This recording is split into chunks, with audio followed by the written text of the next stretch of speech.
ناظرین ہمارے ساتھ رہنے کا شکریہ.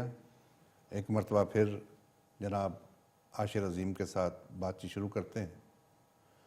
عاشر بھائی وہ گھوڑے والی بات کر رہے تو تھے. اب میں نے اسے یہی کہا, میں نے کہا یار دونوں بھائی مل کے اس کا وزن کم کرتے ہیں اور پھر لیٹس ہیلپ دا ہارس, وہ بیچارہ کھڑا ہو جائے گا.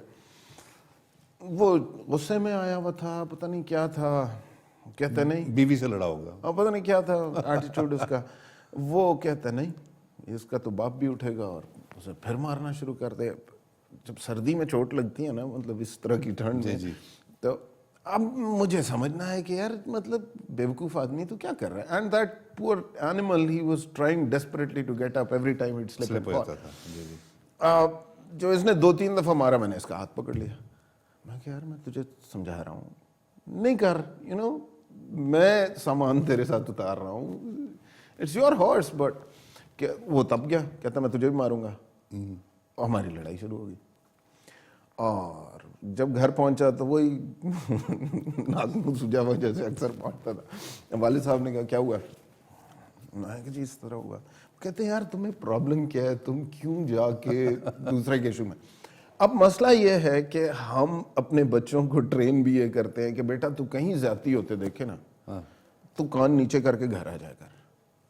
بالکل صحیح بات ہے. Right.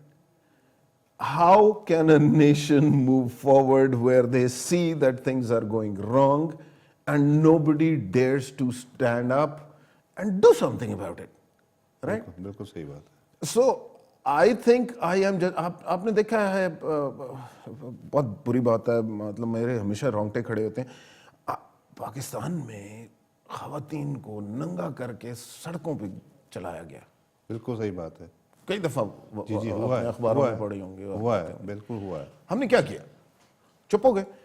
ایک مجھے واقعہ یاد ہے کہ کوئی بینک کا امپلائی تھا جو کہ کوئی ایکس فوجی تھا, اس نے اپنی بندوق سیدھی کر لی تھی اور پورے کراؤڈ کے سامنے کھڑا ہو گیا تھا کہ میں نہیں کروں. It is the people اور یہ جو ہماری عادت ہے نا کہ جی ہر چیز میں ایک درمیانہ راستہ ڈھونڈ لو. جی جی یار مطلب درمیانہ راستہ کیا ہوتا ہے؟ یا ٹھیک ہے یا غلط ہے. ٹھیک, اگر تم سمجھتے ہو تو ٹھیک ہے تو پھر سیدھا اس کے پیچھے کھڑے ہو جاؤ, اگر سمجھتے ہو غلط ہے تو پھر سیدھا اس کے اگینسٹ کھڑے ہو جاؤ. یہ ہر چیز میں ہم ایک درمیان کا راستہ نکال لیں, یہ سوچ لیں, یہ جو NRO ہم ہر جگہ کر لیتے ہیں. بالکل صحیح. Right.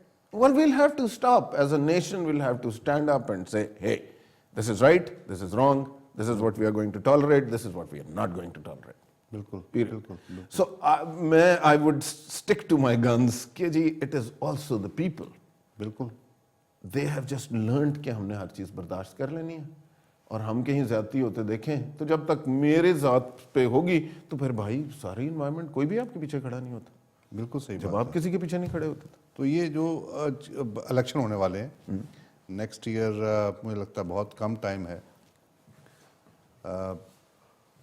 کیا یہ آپ یہ دیکھ رہے ہیں کہ جو سب پولیٹیشین کے پاس بیگیج ہے, جیسے پاکستان پیپلز پارٹی بھی حکومت میں رہی, وہی لوگ ہیں, میاں محمد نواز شریف صاحب بھی پاور میں ہیں اور رہے ہیں, ان کے ساتھ بھی وہی لوگ, کچھ لوگ مشرف کے لوگ ان کے ساتھ شامل ہو گئے, کچھ پیپلز پارٹی کے ساتھ شامل ہو گئے, اور کچھ عمران خان صاحب کے ساتھ شامل ہو گئے.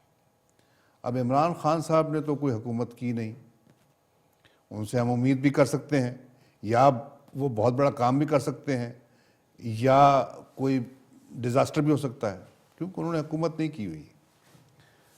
تو آپ یہ جو ہمارے پاس بیگیج ہے پالیٹیشنز کے پاس, ان پالیٹیشن کے ہوتے ہوئے کیا اس ملک میں کوئی چینج آ سکتی ہے؟ مسئلہ یہ ہے کہ آلٹرنیٹ کیا ہے. دیکھیں میں ساری عمر سول سروسز میں گزاری, بہت سی جگہوں پہ آپ کو سمجھ آ رہی ہوتی تھی کہ یار یہ جو بندہ یہاں پہ پوسٹڈ ہے اس کو یہاں سے ہٹانے کی ضرورت ہے کیونکہ یہ ٹھیک کام نہیں کر رہا. مسئلہ وہاں پہ آ کے پھنس جاتا تھا کہ اچھا اس کو ہٹا کے لگائیں کس کو, رائٹ, کیونکہ وہ پھر اس سے بہتر ہونا چاہیے نا. اب اگر آپ کے پاس دیکھیے اس وقت ہمارا جو سٹرکچر بنا ہوا ہے, جس طرح میں اسے دیکھتا ہوں, اور ہو سکتا ہے میں غلط ہوں, ایک آدمی کچھ بھی نہیں کر سکتا, نہ ڈیزاسٹر کر سکتا ہے اور نہ کوئی بہت بڑا میریکل کر سکتا ہے. آپ اسے فرشتے کو بھی لا کے بٹھا دیں, وہ نہیں کر سکتا. کیونکہ مسئلہ یہ ہے کہ جو پارلیمنٹ کا کانسیپٹ ہے وہ یہ ہے کہ اس کے نیچے نیشنل اسمبلی پہ 340-350 لوگ اس سپورٹ میں میجورٹی آئے گی تو وہ کوئی بل یا کوئی لیجسلیشن یا کوئی نئی چیز لا سکتا ہے نا. اب ہم یہ کہہ رہے ہیں کہ 300 let's put a number 3 technical سیٹیں فلانا, ٹیکنیکل سیٹیں بھی ڈال لیتے ہیں, عورتوں کی سیٹیں بھی ڈال لیتے ہیں, اگر جو ریزروز ہیں وہ بھی 340 ہم ایک نمبر رکھ لیتے ہیں.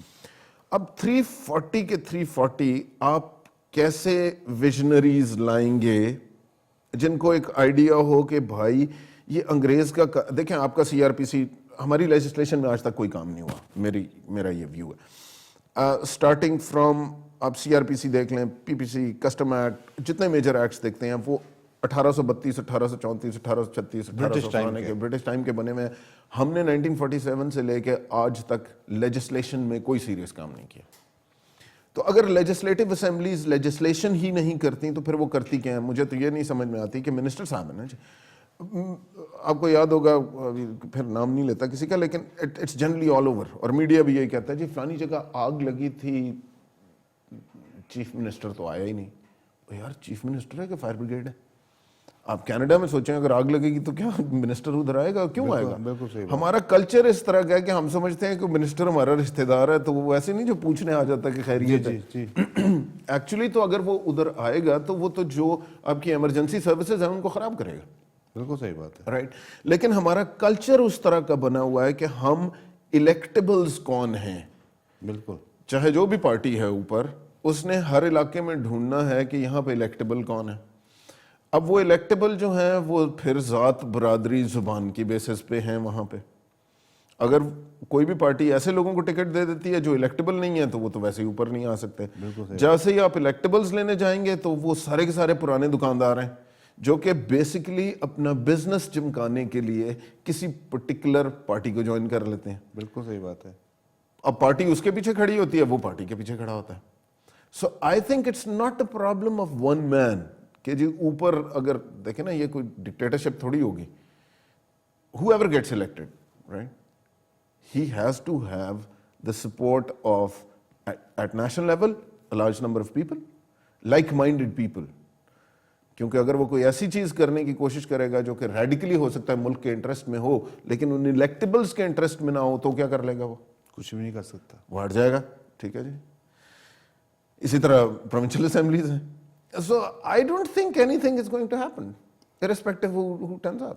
دیکھیں عاشر بھائی, میں ڈیموکریٹ ہوں اور ہم آرمی رولز کے خلاف لڑتے بھی رہے ہیں. بالکل ٹھیک ہے. لیکن جو جمہوریت ہے, اس وقت جمہوریت ہے, کیا اس کو ہم جمہوریت کہہ سکتے ہیں؟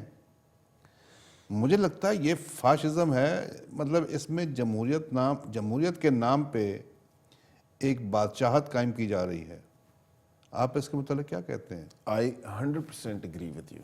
دیکھیے پہلے تو جمہوریت کو ہم تھوڑا سا ڈیفائن کریں. میری ناچیز رائے, again this is my personal view. جمہوریت آسمان سے اترنے والی کوئی امبریلا نہیں ہے کہ یہ اوپر سے آ کے ایک چیز آئے گی. جی جی, جمہوریت از لائک این آرچرڈ جو زمین سے اگتی ہے. بالکل رائٹ.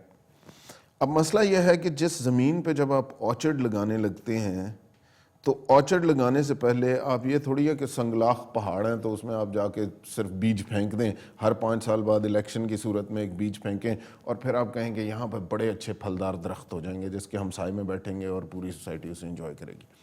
تو وہ نہیں ہوگا. آرچرڈ لگانے سے پہلے آپ کو ایک دفعہ زمین کو ہموار کرنا پڑے گا. ٹھیک ہے جی. صحیح بات ہے. آپ کو وہ پہلی سٹیج میں ڈائنامائٹ آئیں گے اور وہ پتھر اور چٹانیں اڑائی جائیں گی. پھر بلڈوزر آئیں گے جو کہ زمین کو لیول کریں گے. پھر ٹریکٹر آئیں گے جو اس کو نرم کریں گے. اور پھر اس کے بعد وہ انوائرمنٹ کریٹ ہوگا جس میں جب آپ سیڈ پھینکتے ہیں تو اور پھر اس سیڈ کو پروٹیکٹ کرتے ہیں, آبیاری کرتے ہیں اس کی. جی. تو پھر اگلے 8-10 سال میں ایک ڈیموکریٹک ایک باغ کھڑا ہوتا ہے جس کی کچھ جڑیں ہیں, جس کی کوئی جڑیں ہیں, جس کے کوئی جس کا پھل آپ کھا سکتے ہیں, جس کے سائے میں ان درختوں کے آپ بیٹھ سکتے ہیں. ہم نہ زمین ہموار کرنا چاہتے ہیں. سوسائٹی میں میجورٹی الٹریسی ہے, دے کانٹ ڈیسائیڈ کہ ہم نے کس بیسس پہ ووٹ دینے ہیں. اکنامکلی سیویئر ڈپینڈنس ہے, پیسہ ایک سرٹن بڑے بڑے لوگوں کے پاس ہے, جیسے آپ نے کہا یہ 3-4% کی بات ہو رہی ہے, باقی تو بیچارہ ڈسنفرینچائزڈ ہے نا. نہ وہ اکنامکلی انڈیپینڈنٹ ہے, نہ اس کے پاس ایجوکیشن ہے, رائٹ, نہ پھر کوئی پیری میں پھنسا ہوا ہے, کوئی مریدی میں پھنسا ہوا ہے, پھر فیوڈل ہے, اس کے پاس اتنا لینڈ ہے. اور لینڈ ریفارمز ہم نے پاکستان میں آج تک نہ کبھی کی ہیں, نہ کرنی ہے, کیونکہ آپ فیوڈل پاور مرتی ہے. تو آپ تو جان بوجھ کے ان پتھروں اور ان چٹانوں کو جو اس لینڈ پہ پڑے ہوئے ہیں اور اسے نہ ہموار کیا ہوا ہے, وہ تو ہم نے مینٹین کرتے ہیں, اور پھر کہتے ہیں کہ جی ہم اس میں بس الیکشن ہوگا تو ڈیموکریسی ہے. الیکشن کا مطلب صرف یہ ہے کہ ہر 5 سال بعد تم باہر نکلو اور مجھے ووٹ دو. بالکل یہ مطلب ہے نا. بالکل صحیح بات ہے. رائٹ. اب یہ پہلے اس کو لیول کون کرے گا, پہلے وہ ایجوکیشن کون ٹھیک کرے گا, پہلے وہ اکنامک انڈیپینڈنس لوگوں کو کون دے گا. I am not supporter of military rule. بالکل بالکل کوئی بھی نہیں. Democracy, it's people of the government, by the government, for the government. Government of the people, for the people, and by the people, right? But people can't do it on themselves. By themselves تو ابھی نہیں کر سکتے نا. بالکل صحیح بات ہے. ایک میسو ایک انیشل ریسیٹ آپ کو سسٹم کو کرنا پڑے گا, وہ اب جو بھی فورس کرتی ہے, جی اس کے بعد پھر آپ اس کو ڈیموکریسی کے لیے چھوڑ دیں. آئی ڈونٹ تھنک کہ جی ہر 5 سال بعد الیکشن کروانے سے, پہاڑوں میں بیج پھینکنے سے ڈیموکریسی بن جائے گی. عاشق صاحب پھر ایک دفعہ بریک پہ جائیں گے, بریک کے بعد پھر واپس آتے ہیں. آپ سے بہت اچھی بات چیت چل رہی ہے, اور ہمارے ناظرین جو ہیں آپ کی باتوں سے محظوظ ہوں گے. پھر انشاءاللہ بات کرتے ہیں. ناظرین ہمارے ساتھ رہیے گا, ایک بریک کے بعد دوبارہ عاشر عظیم صاحب سے بات ہوگی. شکریہ.